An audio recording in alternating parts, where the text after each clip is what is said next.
Welcome, everybody. My name is Gary Hernandez. I'm on the board for the MENA, the IABC EMENA region. And thanks for joining us today for it's still May, right? May webinar. Today we have Pete Johns from Swoop Collaboration Analytics with us. Pete, I looked at a couple of his bios, and he has a tagline on one of his bios that I really like. It says, Pete is on a mission to make work better.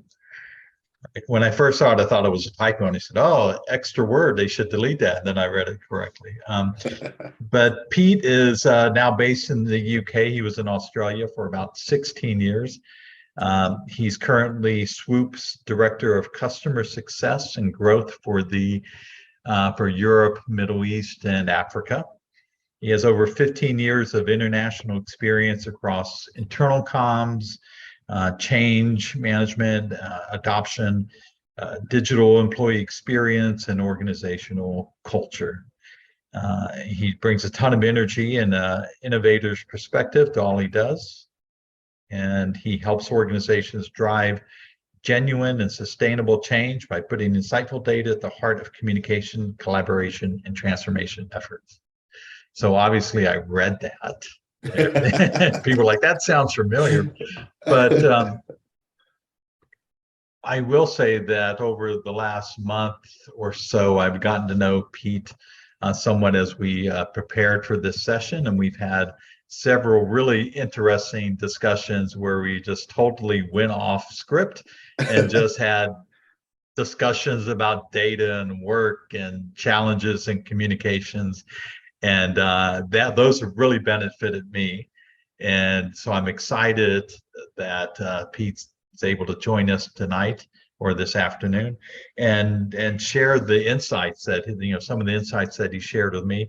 I love the title of his presentation, or it's called Stop Thinking Data and Start Thinking Insight, transform how you measure your internal communications. And with that, I'll stop there and I'll hand it over to you to Pete.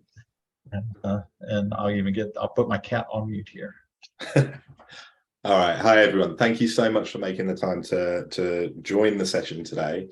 Just really quickly on this title slide, I think I just want to explain my motivation behind this. So I'm a practitioner, first and foremost. I'm sitting here in a Swoop hoodie, obviously on the vendor side now, being a representative of Swoop Analytics. We have a software as a service product, but I really do want to make the point, I'm a practitioner, right? I've got many years of experience in communications. Particularly my obsession is around organizational culture and the hot mess that stands for. I've always worked in roles where I'm sort of influencing the communication impact on organizational culture. Generally, I've been a bit of the sort of techie nerd in the comms teams I've been in and that I've led. But my kind of real, over the years, I've gone from being someone who was really against data and measurement and metrics, and I was like, you're getting in the way of my creativity, man. That was sort of my original early vibe around all these numbers.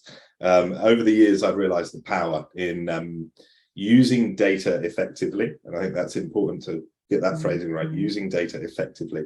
And over the years, what I've realized is it's not the data that's important, it's the insight. And even more important than the insight is the action that you can drive. So that's sort of the genesis of this. This is like where I've reached in my career and mindset right now around using data effectively to drive sustainable change. That's what today's session is around, is just to share some of my thoughts on that, some of Swoop's thoughts on that, and hopefully inspire some thinking. To like Gary mentioned, there was some robust discussions that we had and ideas going back and forth. And today I would love it. There's a few points in the presentation where I do invite discussion actively, but at any point, I'm more than happy for someone to come off mute and share a thought, share an idea. I'd love this to be more of a dialogue than a lecture. Let me click on. So yeah, that's me. You can find me on LinkedIn or flick me an email if you want to carry on a conversation around anything that we touch on today. I'm absolute, in Australia, we would say, we have the phrase dead set means like, yeah, you're really hardcore. I'm a dead set nerd for this. So I love geeking out on all of this stuff. Do reach out to me if you just want to discuss anything that we touch on today. We've already covered my background, so let's jump straight into it. Today is really about saying my kind of message, I guess, today is this thing of stop thinking data, start thinking insight. So we're going to look at a few elements around that. So how can you use the insights that you get from data to build more sustainable comms ecosystems? How can you use the insights to better understand your audiences?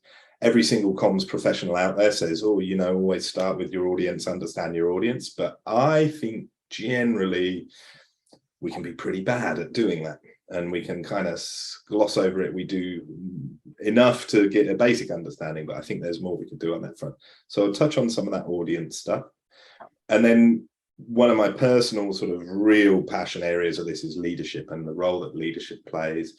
How can you use data to help leaders up their game and really drive deeper engagement, and particularly around digital communications? A lot of what I'll be talking to today really comes out of that digital communication sphere, understandable, particularly in this post-COVID world, obviously, the massive changes that have been going on around the world. So a lot of what I'll reference is digital communication. Happy to discuss non-digital communication and any thoughts and things that people have. Any questions you have around that side, I'd love to I just want to get some discussion bubbling, really. To start off with, this I think is probably the most important piece of this whole discussion. What is data? What is insight? What do we actually mean by insight? This image kind of speaks to me, maybe I'm a bit strange, but this speaks to me about the scenarios I often see and that I've sort of lived out myself, which is very often we use data as some sort of weapon, either a sword or a shield. And we're very focused up the chain a lot of the time and thinking about, right, my boss has asked me to do a report on X, or I need to get funding for Y, and I'm going to find whatever data I can to prove that I need that. And one of the things I've learned over the years, I guess, is when this is your start point of thinking of data as either an attacking weapon or a defensive shield, you're starting in the wrong place. So in many organizations, we see people using data to really sort of puff things out and to say, I've got something I want. What are the things I can cherry pick to prove the case for why I should have what I want? And what I'm here today, this thing around data versus insight, is really saying data can be so much richer than that. And if you can open your mind and broaden your approach to how you're using data, you can actually take things a whole level up. So yeah, if you sort of feel like this is something you've maybe done in the past, I would love to sort of, if you reflect on this and you think, yeah, okay, maybe I've been guilty of using data rather than looking to learn from it. When we think, compared to what we sort of tend to use data for, when we think about what is insight, I think this is a really good definition of it that I like. Insight should be something special. IDEO is a design firm out of the US. They're worldwide operations. They do some amazing things around design thinking, human-centered design. And I just really like these three factors that they see as part of making up an insight. So years ago, I worked in the advertising industry, and there's just an obsession there. That was where I first really came across this obsession with insight. And I used to get frustrated early in my career saying, look, we've got all of this data that tells us we should be doing this. And you would have these sort of creative directors and the people up at the top of the chain going, yeah, but what's the actual insight? It took me a while to get my head around what it is. And I think the best definition of an insight is it's this unspoken truth that sheds new light on the problem. When you think about what makes an insight, these three factors are really sum it up nicely. So it's authentic, So it's supported by observations with real people. It's not just something you've plucked out of the air and then justified in your own mind. It's non-obvious. This is something important because it's beyond a basic observation. And there's methods and techniques you may have heard of, things like the 5 whys, about interrogating the challenges that are in front of you, interrogating what you're seeing to really get to sort of what's the non-obvious thing behind it. So a true insight should be something that is not visible right on the surface. You've had to scratch away and get a deep understanding to really reach that insight. And it's got to be revealing. So it gives a glimpse into how people think or feel. So it's about the why behind the behavior. So when you think about that definition that I had around an unspoken truth that sheds new light on the problem, key thing there is you need to understand the problem that you're trying to solve. And then you need the insight that sheds new light on that problem. I just want to take a moment here early on and say, let's discuss some stuff, because I've whipped through a few things around saying data versus insight. Here's the definition of an insight. I'd love to just hear some thoughts from anyone or some people on this call around how you currently use data or how you might have used data in the past. Does that sort of, I guess that scenario I've described of using data as a sword or a shield, is that something that resonates with you? Or do you feel like, you know, you've mastered insight and you're completely open and let the data and the insights that you derive from it guide you? Where would you see you're sitting on this spectrum? If someone is happy to break the ice and come off mute and share their thoughts, I would be very appreciative. Hi, Pete. Hello. No, you go, Colin. I think I saw your hand up now. That's all right, after you. No, lovely to meet you. And I think you're onto something there for sure. When it comes to using data, you think about a particular problem you've got, and then you're like, right, I'm going to use data to find the solution there. So I just found your illustration quite hilarious, because that's literally what most people will use it for at the moment. That's currently my situation as well. Yeah.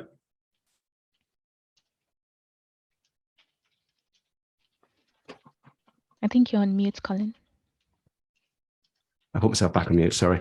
I'm curious as to your not obvious criteria, because I think quite often one of the critical issues is things are not always obvious to everybody the same way, and they have a different perspective. And especially when you're dealing with the difference between leadership teams and other teams, they have a very different sense. They're looking from a 30,000 foot where other people are on the ground running, you know, especially, and I've done a lot of work on culture, so I can understand that from that context as well. But what do you mean by non-obvious? Yeah, really good question. So I think the way that I approach that, and I'm happy for others to counter this with a different perspective, would be great. But the way I approach that is, you sort of touched on it there, is who's the audience and who are you trying to share this insight with? And so I try and put myself in their shoes and go, what's something that wouldn't be obvious to them? So maybe I'm being a little cynical here, but for most leadership teams, whenever I'm talking to them about communications, there's a lot that's not obvious to them. Might be a little cynical, but really trying to understand, okay, who's the audience that I'm doing this discovery work on behalf of, and what's something that is going to be surprising to them, but then revealing. So yeah, you kind of touched on it in the question when you said, you know, thinking about who you're presenting to and trying to put yourself in their shoes. So a key part of discovering something insightful is going to be the ability for you to empathize with the audience that you're essentially trying to help find a solution. I'm talking very much here from being in the usual communicator's position, where you're trying to sort of be the strategic gap filler between an audience and a business requirement, I guess, that in this case it might be a leadership team, it might be a project team, and they're trying to communicate something to an audience or to audiences. I always say try and empathize with the team that you're trying to serve and put yourself in their shoes and think what would be non-obvious to them, because you have that unique perspective as someone who deeply understands communication, who deeply understands humans and culture. You're right, the things that you would see, you might see something as obvious because you're an experienced practitioner, but it's really important to put yourself in the shoes of the people you're trying to help learn and understand from the insight, because what's obvious to you very likely is not obvious to them. Does that make any semblance of sense? Thanks. Yeah. And I'd like to bring in a comment that Marcus Lutert has made in the chat board. Marcus, if you're there, feel free to share that with us directly. And if not, I can read it. Yeah. Yeah, hi, thanks for, yeah, so I think what I've often seen is that, especially internal comms people, I think external comms people to a lesser degree, because in the meantime, with MarTech provides us with a certain number of tools that allow us to, from an external comms perspective, to be more precise in the kind of the analytics and insights that we gain. Internal comms often still is viewed, I think, as something that is, you know, culture. How do you measure culture? I think the challenge often is that comms people, internal comms people, try to or feel the need to justify themselves, and then they use data, as opposed to looking at what data can we actually use to operationalize what we do, and for better outcome. So I've often seen, a somewhat misguided attempt to only use data when you talk to C-suite, because you think that is their language. I use the example of a bit like house staging when you're trying to sell your house, but in fact, data is more. It is about insight. So I do like that notion of obviously not just data points, but how you combine them to gain actionable insight for better outcomes. I absolutely love everything you're saying there, and especially you calling out the difference between the external and internal communications thing, and I think that a lot of the developments and the disparity between the two has come largely from years of very limited investment on the internal side, and particularly around, you mentioned MarTech, like the ability to capture data about external comms and customers, and you get generally much larger investment in the systems and tools that allow you to access data that can be genuinely insightful. And also organizations are very focused on getting accurate data, particularly around customers or stakeholders. Whereas internally, with a lot of the customers that we work with, a lot of the people that we speak to, a lot of my peers from around the world that I speak to, you hear about inside organizations, your employee data might be sitting in all sorts of different locations. It's very hard in a lot of cases to actually drill down and understand your audience to any kind of similar depth to what you can do where external communications is concerned. Obviously that varies organization by organization, industry by industry, but I think in general terms, it's safe to say that this, I'm not saying this flippantly, but it's easier to get insight when you're dealing in that external comms space than it is in the internal space. I think in many cases, that's what I've seen.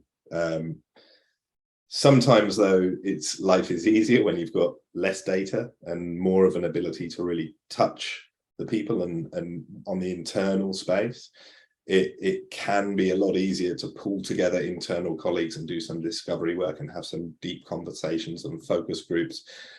I think one of the other barriers that internal teams tend to have is simple lack of time, lack of genuine investment. I don't mean financial, I mean time investment and human capital investment in that understanding piece.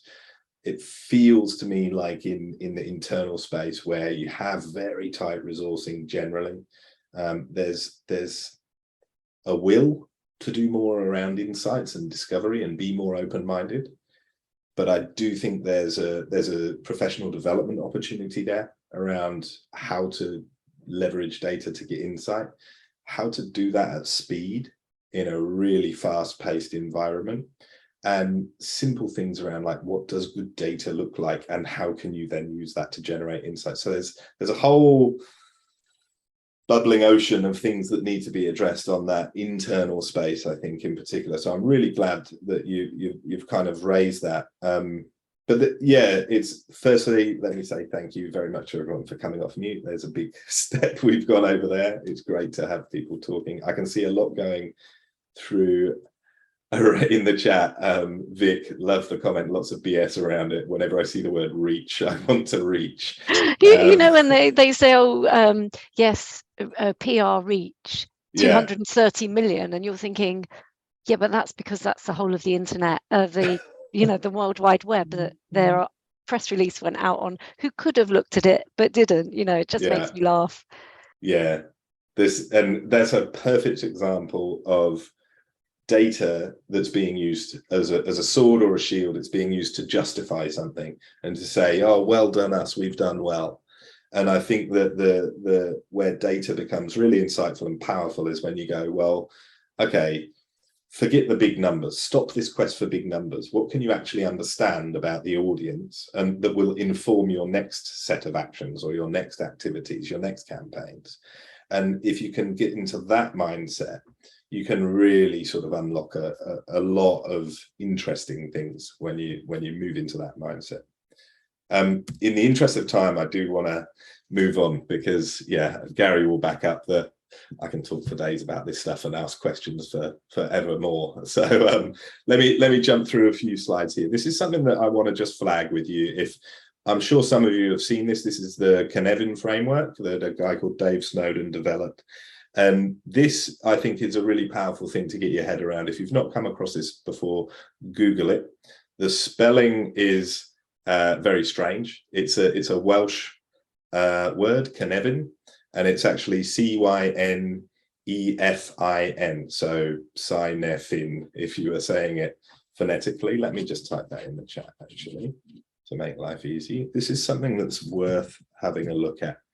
For me, this is really helpful in understanding the ways that you can use data to learn and adapt over time and to get better results in this really complex world. So in real short term, what this is describing is the types of problems that you might have. You can have chaotic problems where everything's just chaos, extremely volatile, urgent, unknowable unknowns. We don't know what on earth is happening. COVID pandemic kicks in, suddenly you're in crisis comms mode. That would very often start in a chaotic state, right? The sort of crisis thing, something terrible has happened that no one knows where this is going to go. That's a chaotic problem. Obvious problem is obvious, right? This is something where it's like our tire has blown. You don't really need any special expertise to call the mobile repairman and say, hey, can you come and fix my blown tire? You know exactly what's going to happen in that scenario. You're going to get it resolved. Complicated and complex is where it gets interesting for me. And the bit in the middle that says disorder is basically saying, if you try to solve a complicated problem as though it's an obvious one, you're going to reach disorder. If you try to solve a complex problem as though it's a complex one, you're going to reach a point of disorder. We really are operating most of the time in this complex space here, where cause and effect are only knowable in retrospect. You can look back and say, oh, we did this thing and this thing happened and that led to this thing and that led to this thing. Things may not be repeatable. So this idea of best practice, let's say, or even good practice, where you take something from one organization and try and transplant in another, it very often isn't going to work as a like-for-like copy and paste, because we're in this era now of emergent practices. And this is where data is so important, using data effectively to get insight. Because in this emergent practice world, it's about test and learn and test and learn. Experimentation is key. That can be quite scary in the communications world, because a lot of the time you're wanting to get some semblance of control, some semblance of predictability, and be able to know if we do X, Y will happen. hate to break it to you, but things like Donald Trump exist in the world, and it's impossible to predict what one thing is going to lead to. It's in so much of communications. And when you add in the layer of technology over the top, and now AI most recently, let's not go down that rabbit hole, but it's just getting more and more complex, more and more difficult to see how things are going to shape up and how things are going to run. So the idea of running a comms campaign suddenly becomes so much more complicated. How do you do that in this day and age, in this complex world? It's just an important model that I think I would recommend, if you haven't already sort of got to know it, get across it, understand the difference between complex and complicated. So the simple example I like to give there is complicated is sending a rocket to the moon and back. It's an incredible challenge that we could never conceive of doing as an individual, but it's complicated in that cause and effect are knowable by experts. So you can get teams of mathematicians and experts together, and you can say, we want to send a rocket ship to the moon and have it come back safely. And they can calculate and work out, here's all the steps we need to do to achieve that. And it will happen in that way.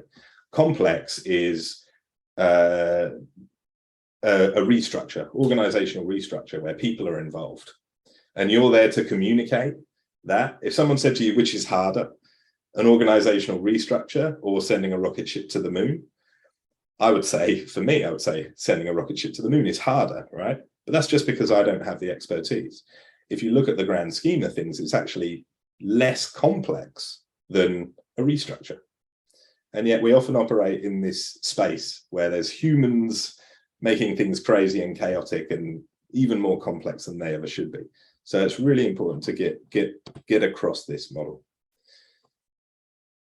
A favorite way of mine, I wanted to give you something that you could maybe take away and just have in your brain as a tool to make sense of all of this and sort of say, okay, we've got insight. We're in this complex world. How can I actually present something that people can get hold of and understand things? And the simplest mechanism I learned, I call this Driscoll's model. I apologize for my lack of detailed research on this. I think there was someone called Driscoll who came up with this, and I read it once years ago in an article, and I stole it, and I use it in my stakeholder communications all the time to just get to the nub of what you're trying to communicate.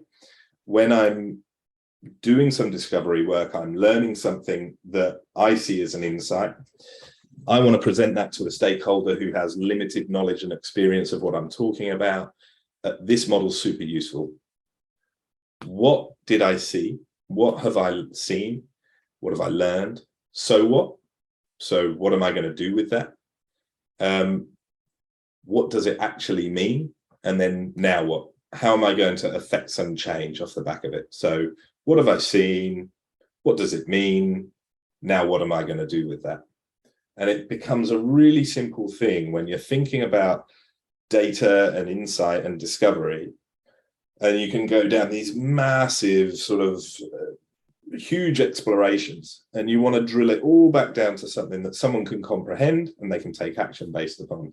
This simple sort of 3 bullet points is a really nice way to communicate that. So I wanted to give you that as something that you might want to go, right, screen grab. If you take nothing else away from this, this is a really nice way to present insightful data that is about leading to action. So what, now what? Really nice model to have in your mind in this world of complexity. That's a way to get some form of simplicity. So data versus insight, key things, be clear on the problem you're trying to solve. We're often terrible at that. So really zoning in on what's the actual problem we're trying to solve. Don't think about data, think insight. What can I learn that is actually insightful? So it's about having an open mind and listening to signals. And don't just think that you can only source one source of signal. So I get very frustrated, for example, with teams that use the annual engagement survey in an organization to say, we're just going to look at the results from that and come up with a plan around engagement. That's just one signal that you can use. You should be factoring in all of the different signals. Any conversation is a data point. Any sort of activity in the digital workplace is a potential data point. You need to be able to kind of think with an open mind and listening to broad signals and extrapolate all that, bring that in, absorb that, and understand, okay, what's insightful out of this? And then a key thing, this is another mantra of mine, is stop proving, start improving. So that's just the simple way that I get across. You're not using data to prove something, or you shouldn't be. We all have to do that sometimes. For me, it's sort of, I feel a little bit grubby when I'm using data to prove a case. The reality is you do have to do that sometimes. But as long as inside, you know, okay, that's great, I'm doing that piece strategically to move things forward. But what I really want to do is focus on improving. So how can I use these insights to guide me towards something really innovative? In the complex world we operate in, thinking of that Cynefin framework, it's all about experimentation, having data that we can get insight from so that we can learn and we can adapt on the fly. So consistently learning and adapting. Think about, I'm going to mention it again, AI, like ultimately these sort of super powerful things that we don't understand around artificial intelligence system. They're constantly just absorbing, learning, adapting. So try and sort of channel that approach. And then that what, so what, now what model is a really nice way to get stakeholders on board with what you've learned, what you're seeing, what you're going to do, and to get them on board with the actions that you want to take. So that would be my summary around data and insight. I'll quickly go through the sort of key points around how we can then leverage insight. Building more sustainable communications ecosystems. I just wanted to touch on this as, you know, over the years. So Rach Miller, all things I see, is someone who I've followed for years. I used to use this. The reason I've pulled this chart out on the left is I used to use this all the time to explain my channel landscape to stakeholders. Now, since COVID in particular, it's just gone, and the world has just exploded into way more channels than you could ever hope to get your head around from an internal communications perspective. You've got things like shadow IT, people setting up their own private channels and communities here, there, and everywhere. So again, it's that complexity thing. And I look at it now and go, what hope do we have to actually control the channel landscape? Is there hope? I'm asking questions all the time in organizations to say, can we do that? What can we do to help people navigate to the channels we want them to communicate through? It's much harder than it's ever been, and it's only getting harder.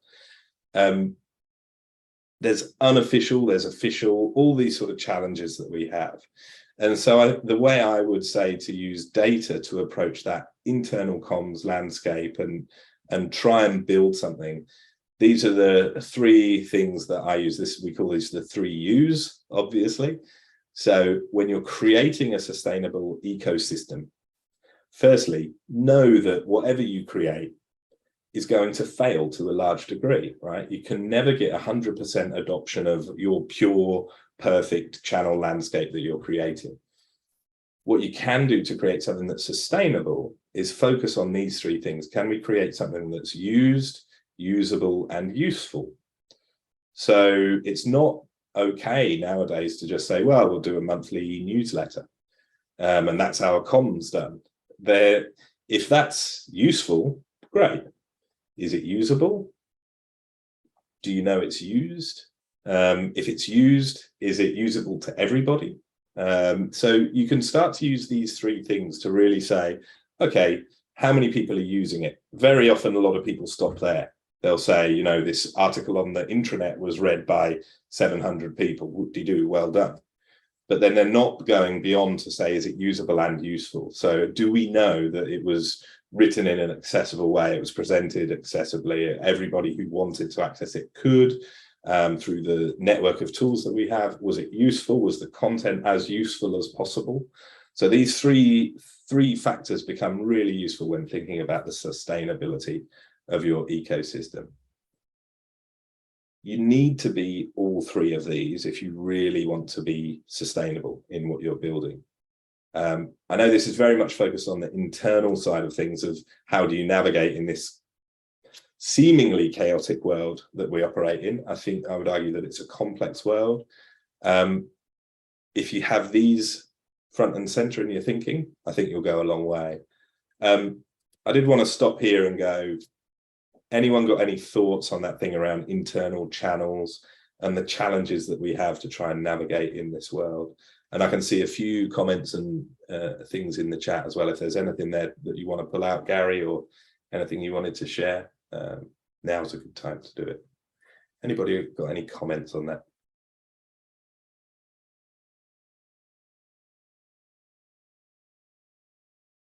I'm interested to hear things like, how many official channels do you have in your workplace? How many unofficial channels do you think there may be? Is that something you're seeing proliferate more as people have become more digital? Or do you feel that actually in a lot of organizations, we see that they feel like they're taking more control as they've adapted to the digital world? So yeah, I'd love to hear from some of you. So it looks like we have a question from both Mark Bunker and Stephen Welsh, if they'd like to share. Stephen. Mark, why don't you go first?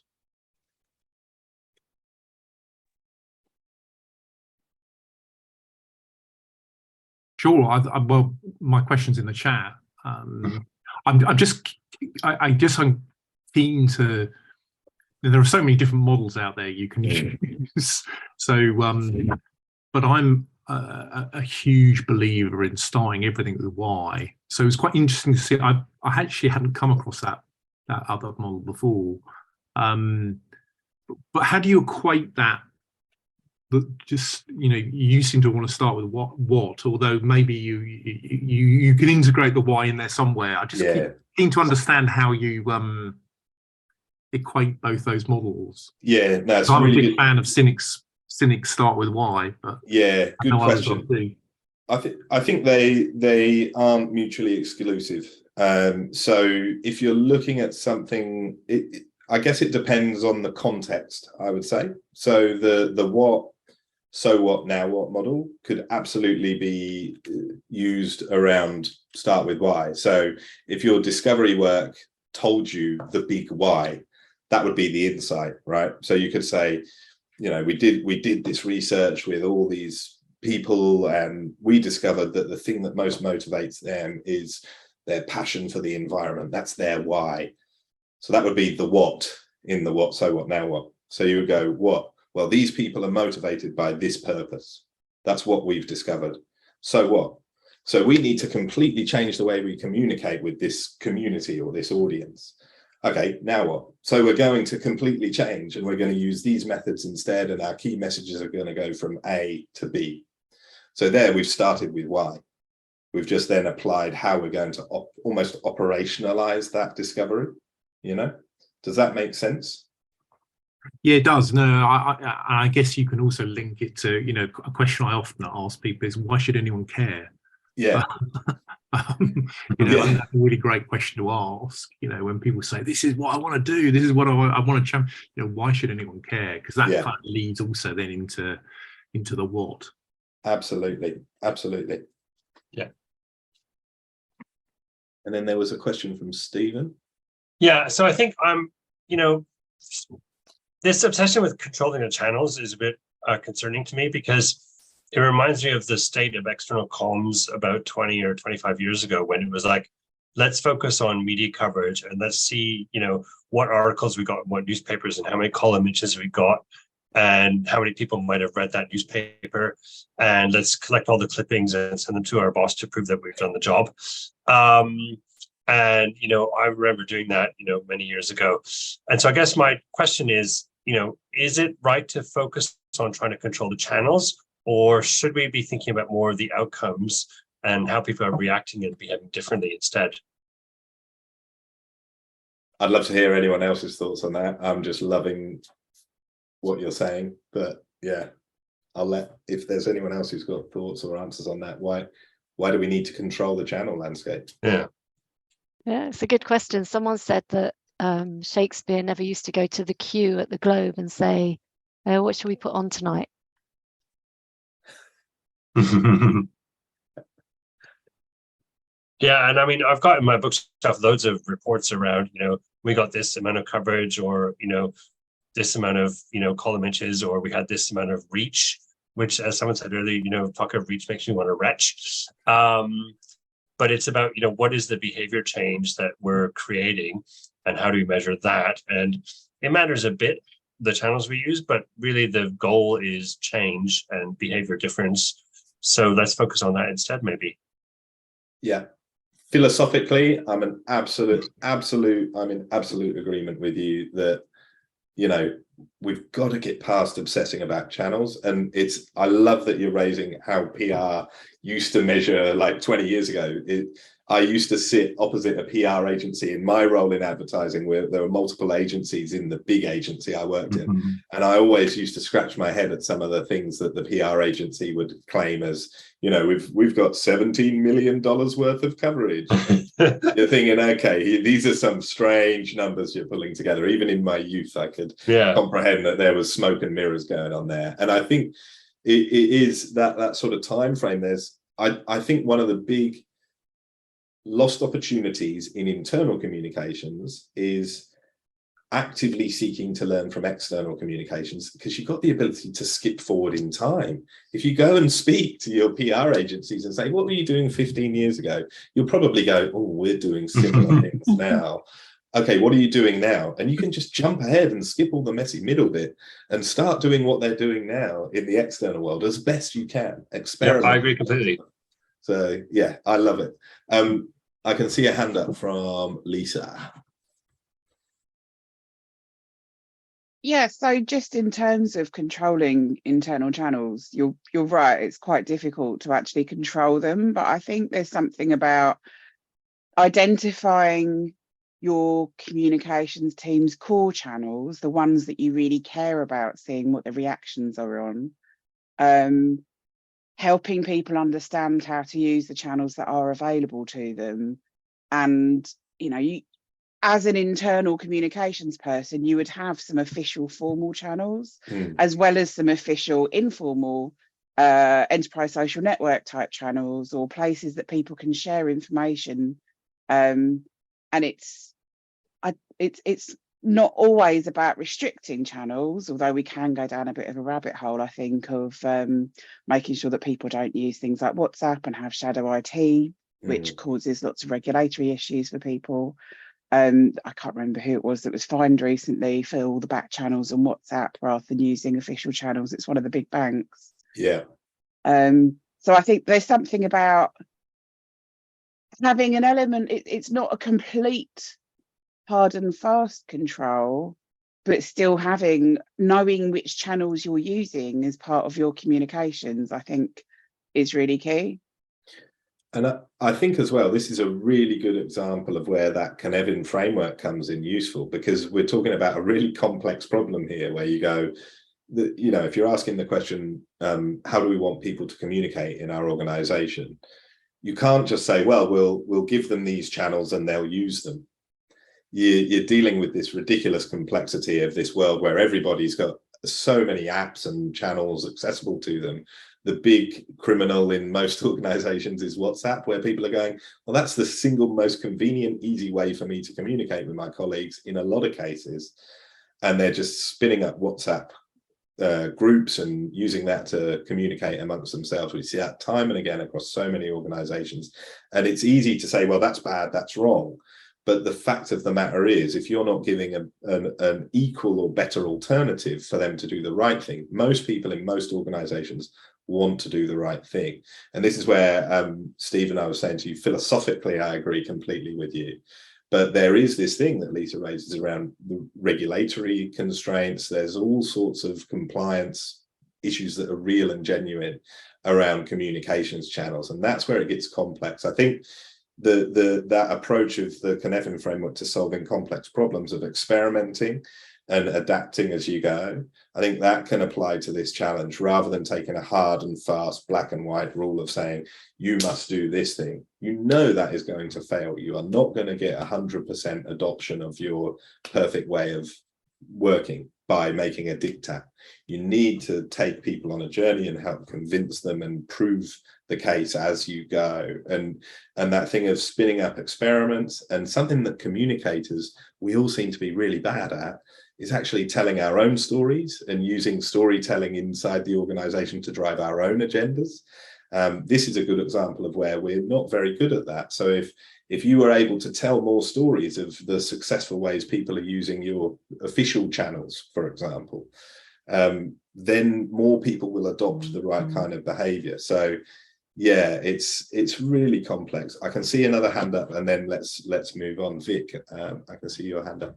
No, I was just wondering if there was any merit, and I don't know if this is, when we say useful, if you're reporting to the board, you took them the Glassdoor reviews that they wouldn't see on any internal channel, and said, well, this is, I mean, it's probably more of an HR organizational design piece, but if you look at the stuff that's not working, you look in the margins, whether you're going to find really useful information that you can actually start to build communication strategies that work around those, rather than just going for the 500 good citizens who think everything's marvelous. Yeah, absolutely love it. Look at the edges, look around the boundaries. And this is that thing of signals.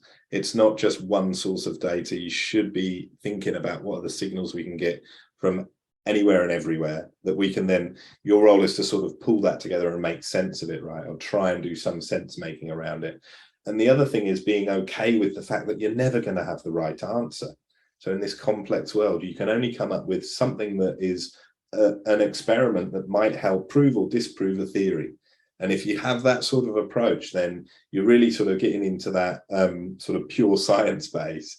But it's not about being a scientist or being an analyst. It's actually about just being an experimental person who's trying stuff, as long as you're then able to access the data to get the insight around how is this working. Important question, that, not is it working? It's not a binary thing of is this working, tick. It's about how is this working, where is this working, why is it working there and not here? So it is really difficult because it gets very big and broad, and this is where a lot of the curiosity becomes such an important skill set in the communicator's toolkit. I'm going to say sorry to Mark. I can see your hand up, but I do want to just flip on to the next topic. If you've got a particular question, Mark, that you're able to drop in the chat around this topic or a comment, that would be great. But I'm just conscious of time now. This is the shameless plug moment, but also just saying there are tools out there. These are some Swoop dashboards that can take a lot of the effort out of extrapolating all of these different sources of information and giving you something really insightful. I'm not going to dwell on this. I just want to make the point here that there are tools like Swoop out there that are available to make your life easier.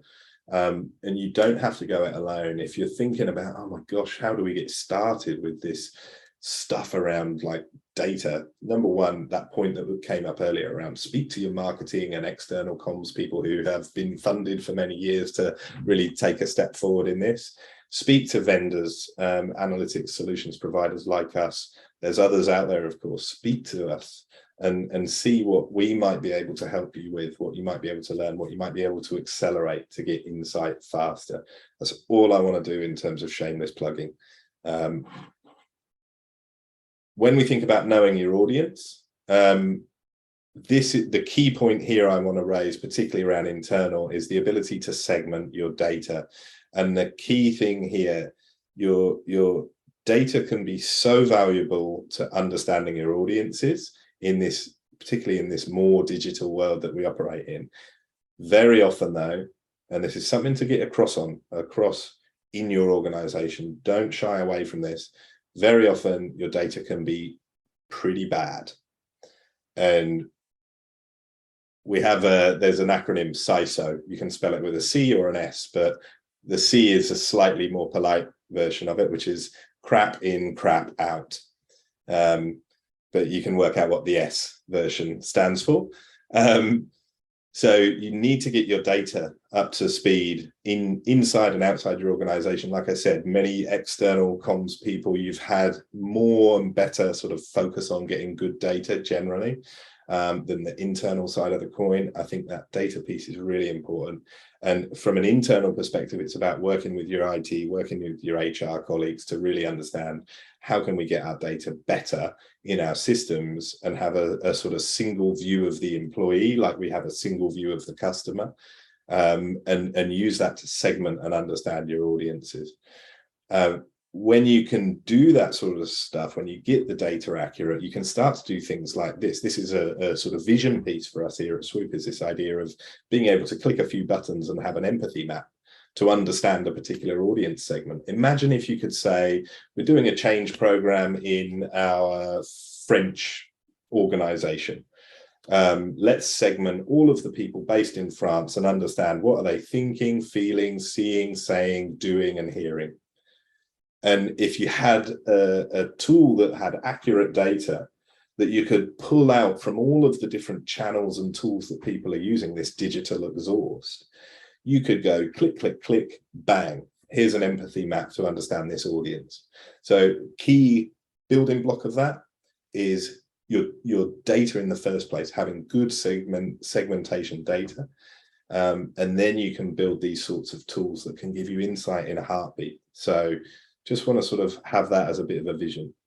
And then this holistic insights is another vision piece. If you combine your people and workplace analytics, I guess the key message on this slide is around working more closely between HR and comms and understanding that everything can be a signal. And so you've got your annual insights and your periodic insights that tend to be owned by HR within an organization. And then your continuous insights are things like this digital exhaust and things like your office usage statistics, speaking to your facilities people to understand how people move around your locations and those sorts of things. So that building this holistic or more holistic vision of what people are doing and thinking and feeling within an organization is a good example of how you can get holistic insights and learn much more that can influence your future activity. In the interest of time, let's take a quick look at leaders. Your leaders may in fact be leading the way. This was something that fascinated me from our most recent piece of research around the digital workplace. So, well, it's now been superseded by launch today, is this year's M365 benchmarking study. So we've got the State of Collaboration launch today. Which is a big research piece we do around use of Microsoft 365 and Microsoft Teams. The biggest thing that was a surprise last year that I think was a genuine insight for me was that actually, despite what my assumption was that leaders would be laggards as far as adopting digital behaviors, our large-scale benchmarking research showed that actually people in leadership roles were adapting more effectively to the collaboration habits needed to excel in the digital world. So it's about saying, don't make assumptions on this in terms of leaders. Your leaders may be actually really quite good and may be leading the way in your organization. I guess what we can do with insightful data served up is help those leaders, coach them to help them adapt and to continue adapting, to understand where they're sitting on a spectrum of capability, and then how their behaviors in the digital workspace are being consumed or experienced by the people that are working alongside them. And it's our job in many cases, I think, as communicators to nudge. And there's lots of research out there around this concept of nudging. I'm sure many of you have looked at that and done a lot of reading around it and can understand using insightful data to just nudge people to the right kind of behaviors, and really having insightful data as the underpinning for your shift from being someone who does comms, do a comms is the cry from many leaders. If you can really leverage insightful data, then you can start to coach them and nurture them and nudge them along. To finish off, I did want to just share this real story of what I mean by that sort of coaching thing. This is me many years ago, back in 2018, with Emma Harrington, who at the time was Chief Customer Officer of the NRMA, where I was working in Australia. I went in there to help improve their communication. And they'd had Yammer for years. Everybody said, Yammer won't do anything. These are some of the quotes from Emma around how she felt about driving engagement as a leader in the digital landscape, in the digital channel world. it wasn't natural for her. She felt really uncomfortable. People had these perceptions of this particular channel, and Emma was saying to me, you know, I'm not comfortable, I'm not happy about using this.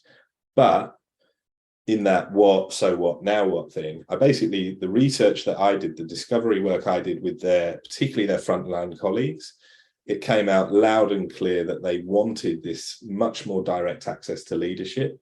And Emma got on board with doing an experiment and having a go at something. We created this experiment that gave it sort of time constraints, really experimental approach. We tested, we learned, we adapted. And using data all along the way to derive insight that helped Emma then shift and adapt her behavior, we reached a point where this was last year. These were the quotes from Emma, who last year was now CEO of NRMA. And look at these quotes here from someone who just a few years before was saying, oh, I'm not happy about this. I'm nervous. I don't want to do the wrong thing. I'm worried about doing something. Now you get things like, it's the heartbeat of our organization. And I can contribute value to anyone, and they can see we're listening, learning, and acting. So these are massive statements from someone who's, you know, also professionally taken the leap from chief customer officer to CEO in this time frame. And having open communication has been at the core of that shift. So it's just something I wanted to share to say, you know, sustainable change can happen. Bear in mind, this is 4 years later, after that initial experimentation that changed the way of approaching something. You then saw that change stick, and it, you know, you've now got a CEO talking about joy, and it's the least pressured, most fun part, but it's about contributing value, and it's the heartbeat of the organization. It's just one example of where using data to get insight to drive action can really make a difference. On that note, and apologies, it is now on the hour, I believe, but thank you very much for all your attention. If there's time for questions, I'm happy to stick around if anyone wants to continue the conversation. But yeah, I'll throw back to you, Gary, and say, mic drop. Thank you very much, everybody. Any questions, any thoughts? I'd love to hear them. Excellent session, Pete. Really enjoyed it. And certainly we'll hold on for a few more minutes more. If anybody has any questions, please ask. Thank you. Just to say thank you for that session, I just have a question around personas. And what I wanted to understand a little bit of is, you know, you talk about different personas that you've identified through IAMA. Just understand a little bit about the science behind that. Yeah, so let me actually, what I'll do, I will find, sorry, I'm just going to jump into my browser and find an article to share with you specifically around that. But while I'm finding that link, basically we can look at various sources of data and pull together behavioral personas in the case of what we do here at Swoop around how are people interacting, and what. So basically we want to be able to show in shorthand to someone with very little experience what impact their behaviors in the digital communication landscape has. And we've done looked at massive sets of data, and we've said, well, the people who drive most engagement are what we call the engager persona. And we tally up the numbers of their activities, and we see what they tend to do is have a real balance between what they give and what they receive. And we're able to then benchmark individuals based on that persona type. So we can say, if you have a good balance of what you give and what you receive, you would probably fall into that engager persona, which is what we see as the best type of persona, because you're driving engagement and creating this sustainable environment. Then you take, for example, another persona is the catalyst, which we often see leaders happen to be naturally, which is where they give a small amount, but they get back much more than they give. So I'm a catalyst if I say one thing and it generates 1,000 comments back. But what we also see is that there's a real risk around being a catalyst. It's important to spark conversation. But if you imagine a catalyst in the real world, like imagine you're on site, your leader walks into the office and gathers 300 people together in a room and says something amazing that everybody starts going, wow, that's amazing. And then they're firing questions at the leader, but the leader just turns around and walks out of the room. A lot of people will probably go, hold on a minute, you've just fired us up, you've got us really excited, and then you've disappeared. So you can see how easily catalyzing people can turn into a risk of disengagement. Because if people are really engaged by what you said and they're being actively engaged, if you're not then engaging with them, the natural reaction is to go, well, why would I bother? So the next time you go and post something or you say something to them, they're going to go, I'm not really listening to you. Last time I got excited by you, you walked out of the room. And so that we can start to see with the personas, like this catalyst persona, great that you're sparking conversation. What you might want to do is actually try to be more of an engager and have more balance between what you give and what you receive. So don't just do one thing and receive 500 things back. Make sure that you try and balance that. And it's not about perfectly actively gaming the system and balancing it out perfectly, but it's about the effort to try and do that. So that's how we generally use personas here at Swoop. If I take a sec and find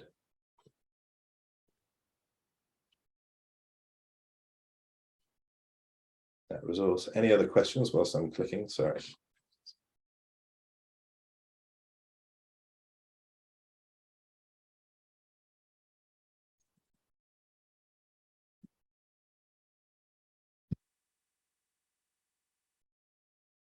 No, that looks like it's about it. So we'll let you pull up what you're pulling up there, and then again, thank everyone for joining. We'll be having another webinar next month. I think we're shooting for the 21st, and we're going to talk about